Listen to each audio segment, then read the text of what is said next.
شهاب رمضان شهاب رمضان اعوذ باللہ من الشیطان الرجیم بسم اللہ الرحمن الرحیم اللہم صلی علی محمد و علی آل محمد۔ ناظرین محترم، Red T V H D International کی رمضان ٹرانسمیشن میں آپ دیکھ رہے ہیں شہاب رمضان، ڈھیروں دعاؤں کے ساتھ، نیک تمناؤں کے ساتھ۔ میں ہوں آپ کا اپنا میزبان ڈاکٹر علی شاہ۔ ناظرین محترم، کوئی تو ہے جو نظام ہستی چلا رہا ہے، اور جواب ملا ہاں ہے، وہی خدا جو پوری کائنات کا خالق ہے، جو پوری کائنات کا مالک ہے، جس کے قبضہ قدرت میں چرند پرند حیوان اور انسان کی جان ہے۔ وہی ہے جو اس کائنات کو کن کہہ کے خلق کر سکتا ہے، اور وہی ہے جو اس کائنات کو چاہے تو ایک پل میں تباہ و برباد کرتے، نیست و نابود کرتے۔ میں دعا مانگتا ہوں کہ اللہ ہمیں اپنی رحمت کے سائے میں لے لے۔ ناظرین محترم، شہاب رمضان میں پچھلے عشرے میں ہم نے اللہ تعالیٰ کی رحمتیں سمیٹیں، وہ عشرہ جس میں اللہ نے خود وعدہ کیا ہے کہ میں اپنی رحمتیں بانٹتا ہوں۔ ہم نے وہ رحمتیں سمیٹتے ہوئے پہلا عشرہ گزارا۔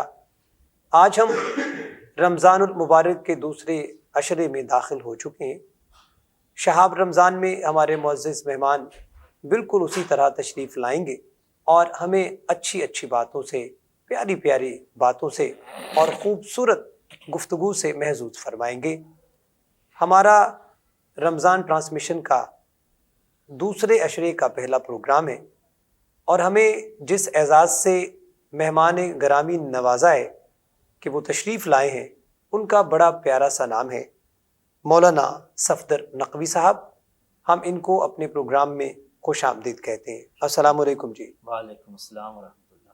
ناظرین محترم، آقا کریم صلی اللہ علیہ وآلہ وسلم کی بارگاہ میں عقیدت کے پھول نچھاور کرنے کے لیے ہمارے آج کے دوسرے مہمان ہیں حمزہ شہزاد، خوبصورت آواز کے مالک ہیں، آقا کریم صلی اللہ علیہ وسلم کی مدحت کرتے ہیں۔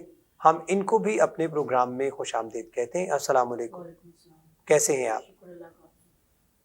ہم اپنے دونوں معزز مہمانوں کے شکریہ کے ساتھ اپنی گفتگو کا آغاز کرتے ہیں۔ مولانا صاحب، جیسا کہ آپ جانتے ہیں، ہم سب جانتے ہیں، رمضان المبارک کا دوسرا عشرہ شروع ہو چکا ہے، تو میں چاہوں گا کہ آپ ہمارے ناظرین کو رمضان المبارک کے دوسرے عشرے کی فضیلت و اہمیت کے بارے میں کچھ بتائیں۔ اعوذ باللہ من الشیطان الرجیم، بسم اللہ الرحمن الرحیم۔ خداوند متعال نے انسان کی مغفرت اور بخشش کے لیے ایک بہانہ خداوند متعال تلاش کرتا ہے۔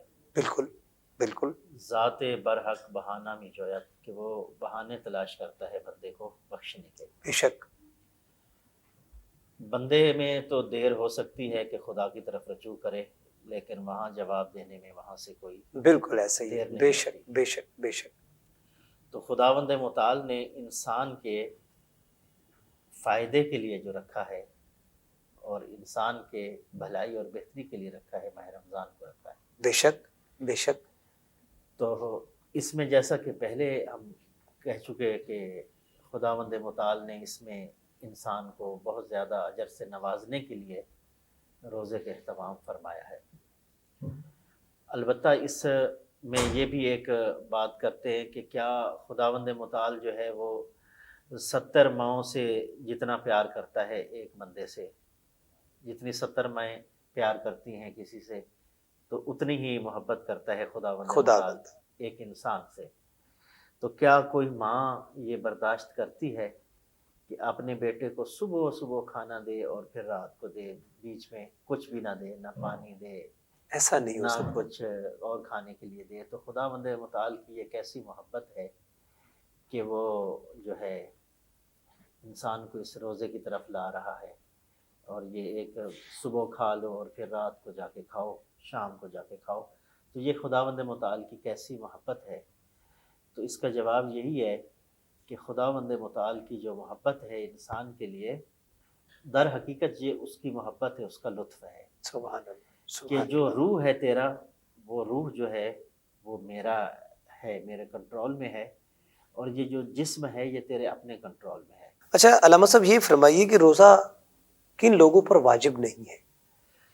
روزہ کچھ لوگ جو اس عمر کی حد کو پہنچ چکے ہیں کہ وہ ضعیف ہو گئے ہیں، ناتواں ہو گئے ہیں۔ صحیح، ایک تو وہ کہ جن پہ احکام شرعیہ فرض نہیں ہیں جیسے بچے ہیں، اور دوسرے وہ کہ جو ضعیف لوگ ہیں، ناتواں لوگ ہیں، صحیح، جن میں سکت نہیں ہے، جن میں طاقت نہیں طاقت نہیں، ہے روزہ برداشت کرنے کی، تو ان سے جو ہے اللہ تعالیٰ نے تقاضا نہیں کیا کہ تم روزہ رکھو۔ صحیح، اور وہ جو لوگ بیمار ہیں اور ان کی بیماری جو ہے اس سے زیادہ بڑھ جائے گی روزہ رکھنے سے، اور ڈاکٹر نے تشخیص کر دیا ہے کہ آپ جو ہے وہ روزہ رکھیں گے تو آپ کی مرض جو ہے وہ طوالت لے لے گی، طویل ہو جائے گی، صحیح، ان پہ بھی روزہ نہیں ہے۔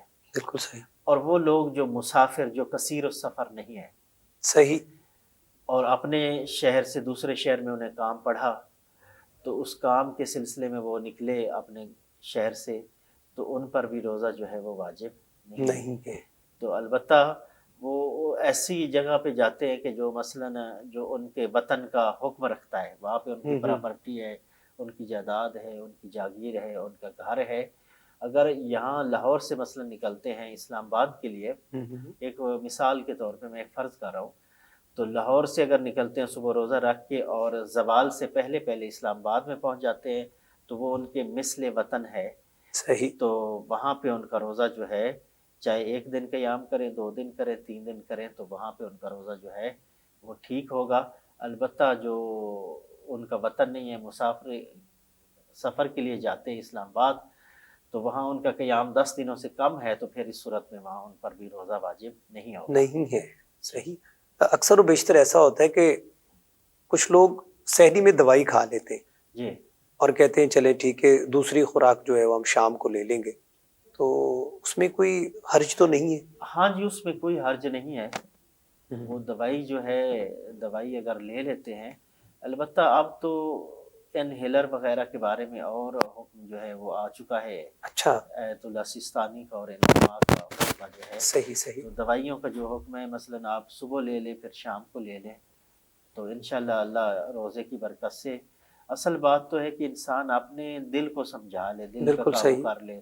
انسان بعض ٹائم اس طرح ہوتا ہے، مثلاً ڈاکٹر تشخیص کر دیتے ہیں صحیح، کہ آپ روزہ رکھیں گے تو آپ کی بیماری جو ہے لمبی ہو جائے گی، لیکن ایک انسان کے اندر اپنا ایک وجدان ہے، صحیح، ایک اسے باطنی نبی کہہ لیں کہ وہ ہے انسان کے اندر، صحیح، تو وہ کہتا ہے کہ نہیں، تو روزہ اگر رکھ لیا آپ نے تو آپ کی طبیعت تو زیادہ ٹھیک ہو جائے گی، بہتر ہو جائے گی، تو پھر اپنے دل سے بھی پوچھنا اس میں ضروری بالکل صحیح فرمایا۔ ہمارے ساتھ موجود ہیں، بڑی خوبصورت آواز کے مالک ہیں حمزہ شہزاد، آقا کریم صلی اللہ علیہ وآلہ وسلم کی بارگاہ میں چلتے ہیں اور اپنی گزارشات بھی پیش کرتے ہیں، آقا کریم صلی اللہ علیہ وآلہ وسلم کی مدحت کرتے ہیں۔ تو آئیے ناظرین ہم ان کی خوبصورت آواز میں بڑی خوبصورت سی نعت سنتے ہیں۔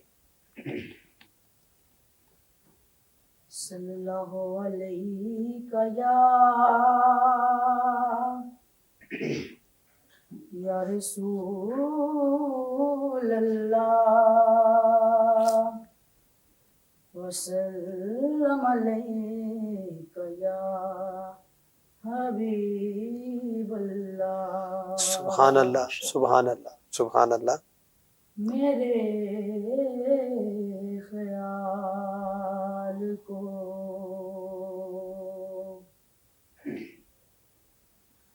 نسبت ہوئی مدینے سے، سبحان اللہ، میرے خیال کو نسبت ہوئی مدینے سے، مہک گلاب کی آنے لگی پسینے سبحان اللہ، واہ واہ واہ واہ، بہت خوب بھائی، بہت خوب۔ مہک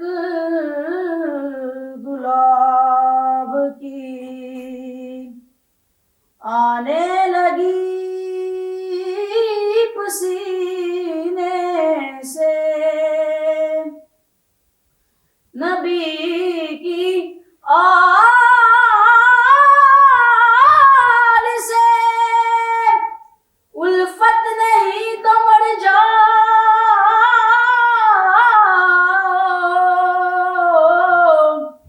تمہارا مرنا ہی بہتر ہے جینے سے۔ سبحان اللہ، سے سبحان اللہ۔ تمہارا مرنا ہی بہتر ہے اس جینے سے میرے خیال کو نسبت ہوئی مدینے سے مہک گلاب کی آنے لگی پسینے سے میرے خیال کو سنو وہ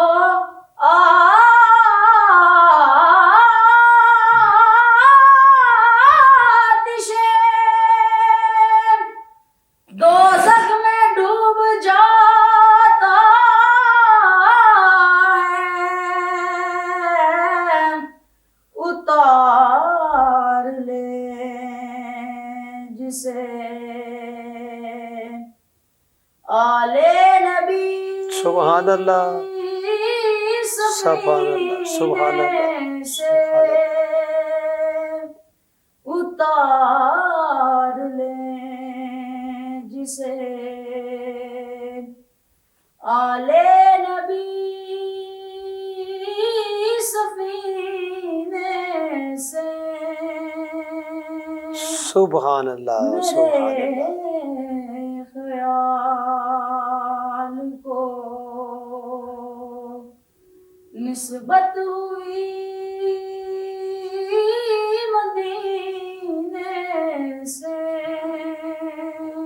سبحان اللہ۔ مہک گلاب کی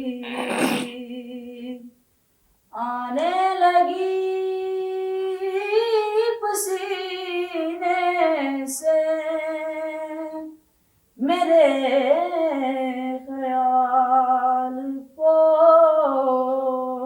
سبحان اللہ۔ ناظرین محترم، نسبت ہوئی مدینے سے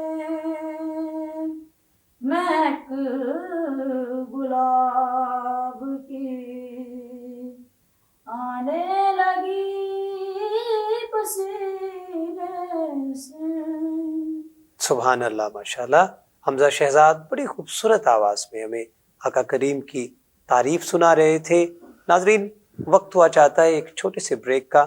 بریک کے بعد واپس آتے ہیں اور پھر اپنی گفتگو کو جاری کرتے ہیں۔ ہمارے ساتھ رہیے گا اور دیکھتے رہیے شہاب رمضان۔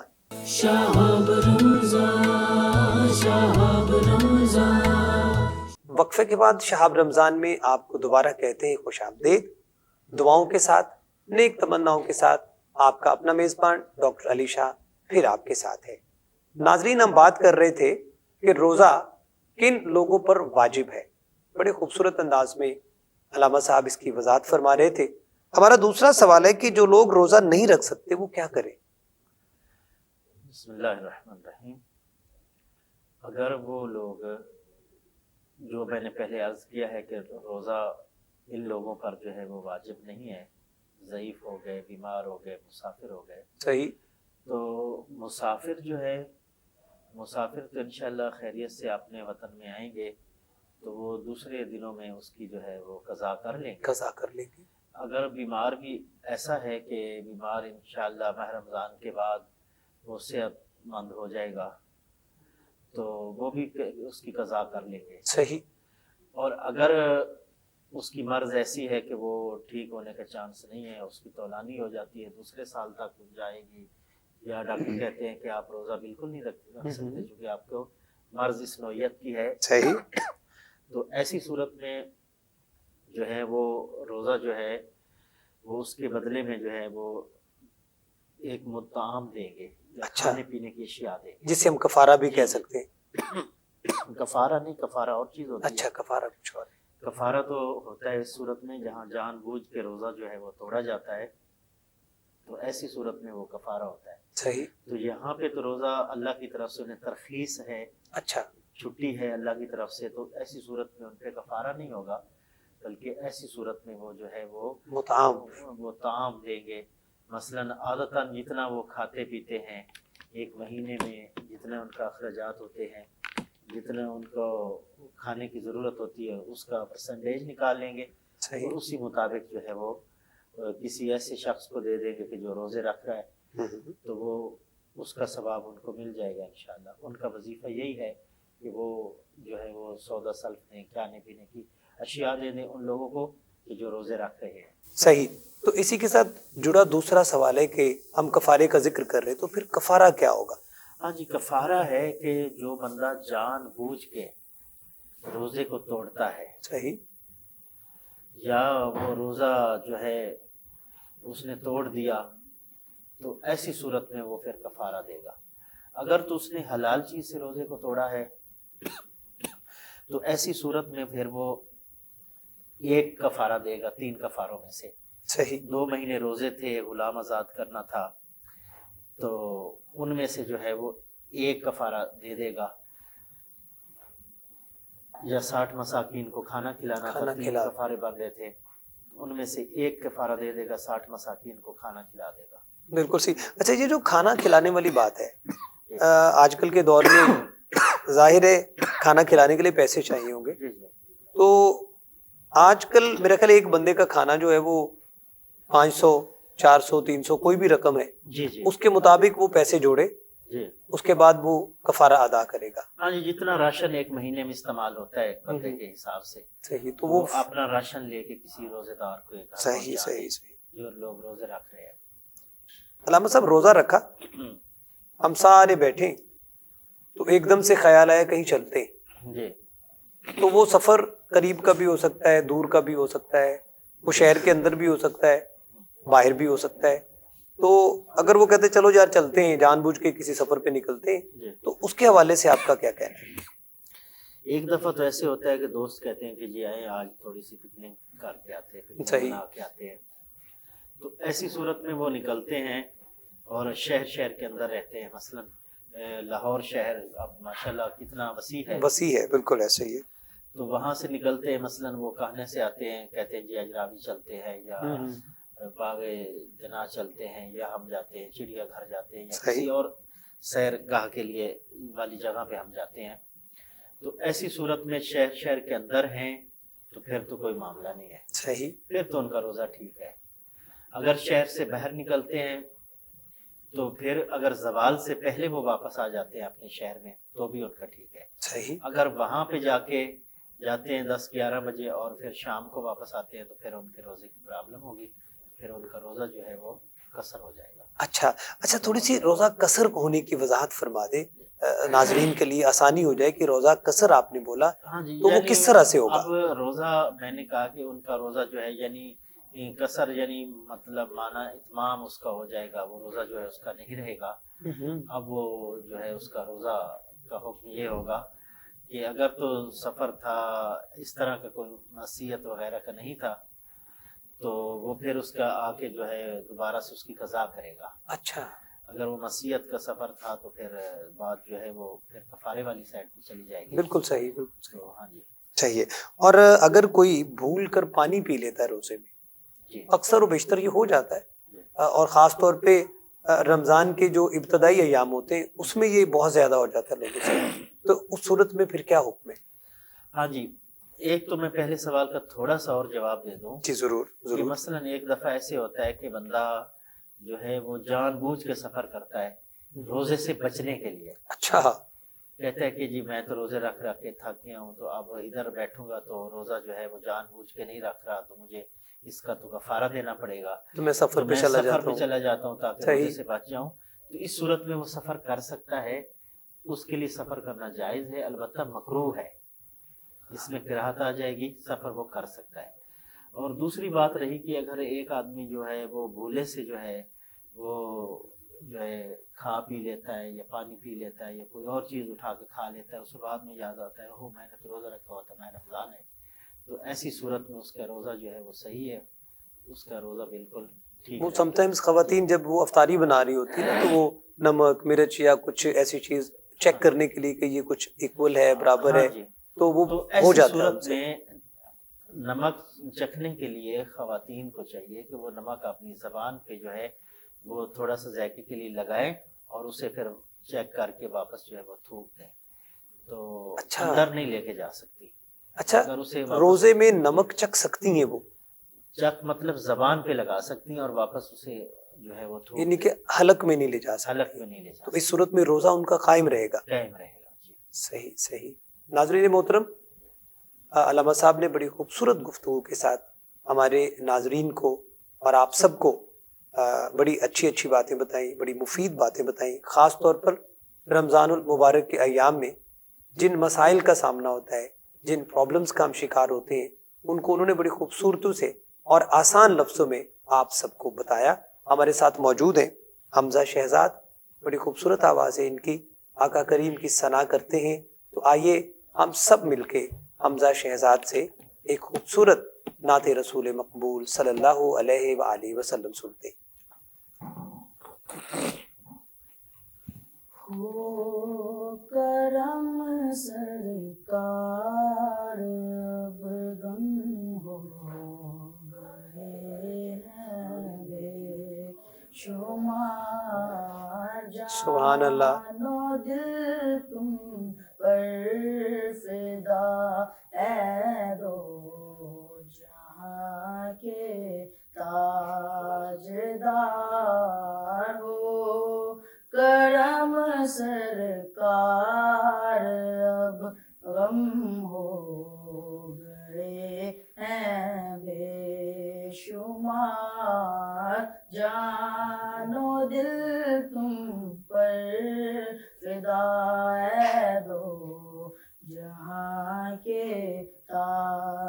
تاجدار، میں اکیلا اور مسائل زندگی کے بے شمار، میں اکیلا اور مسائل زندگی کے بے شمار، آپ ہی کچھ کیجئے اے دو جہاں کے تاجدار، سبحان اللہ، سبحان اللہ۔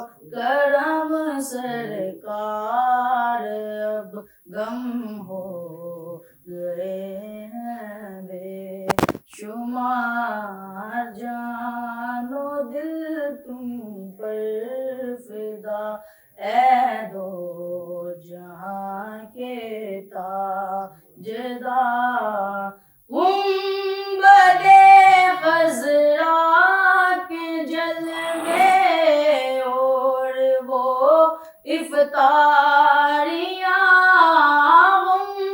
گنبد خضرا کے جلوے اور وہ افطاریاں،